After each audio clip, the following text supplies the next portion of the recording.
invito a que, como todos los días, hagamos juntos este ejercicio de imaginación a través de la radio.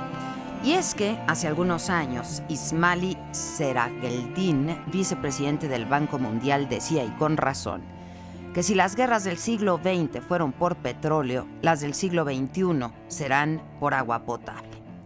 En realidad, la historia nos dice que las grandes civilizaciones crecieron a la orilla de los ríos. Egipto, a la vera del Nilo, India, Pakistán, Bangladesh, bañados por el Ganges, China por el Yangtze-Kiang y el Huangho.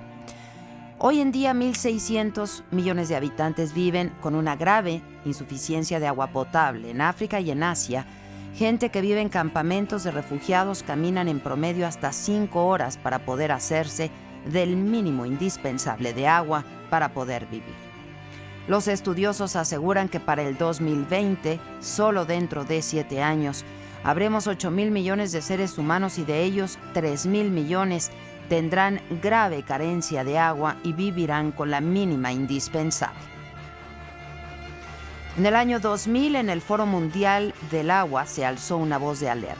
Tenemos que cuidar el recurso no renovable porque no va a alcanzar para todos en esta casa. De hecho, los conflictos armados por el agua existen ya desde hace tiempo. Cuando se desintegró la Unión Soviética, surgieron conflictos políticos y bélicos. Rusia contra Ucrania por el control del Mar Negro. Moldova contra Rusia por el control del río Dniester. Lituania, Letonia y Estonia le pelearon a Rusia soberanía por el Mar Báltico. Georgia y Rusia por el control del Mar Caspio. Hoy 40% de la población mundial vive en 250 cuencas pluviales y desde la más remota antigüedad hay conflicto por el control del Tigris y el Éufrates entre Turquía, Siria e Irak. Lo mismo pasa en la esquina del Mediterráneo. Siria, Palestina, Israel, Jordania, Líbano pelean la cuenca del río Jordán. En África, las guerras más mortíferas fueron en la zona de los Grandes Lagos, en el lago Victoria y en el Zambezi. Los estudiosos de la geopolítica indican que actualmente, visibles o no, hay 50 conflictos por el control de los recursos hídricos en el planeta. Y el problema se agrava porque muchos son los factores que plantean una acelerada escasez de agua. Uno es la sobrepoblación, otro la contaminación y uno más, el desperdicio. Mucha del agua para el consumo humano se desperdicia por instalaciones viejas que contienen fugas, pero además por malos hábitos, por no tener una cultura de consumo racional del agua. Otro factor es el control de un mercado que crece de manera acelerada, el del agua embotellada. México es el segundo más grande consumidor de agua embotellada después de Estados Unidos. ¿Por qué?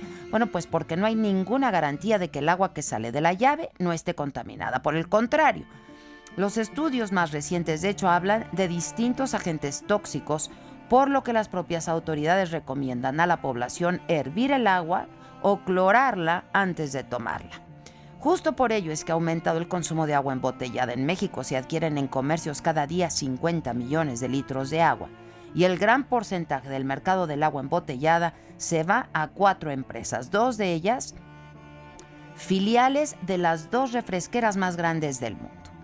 Así es que hoy, porque es necesaria una cultura del consumo racional del agua, porque es un fenómeno del siglo XXI, del agua y del agua embotellada, son nuestras imágenes del día y de la noticia, hoy aquí en la radio.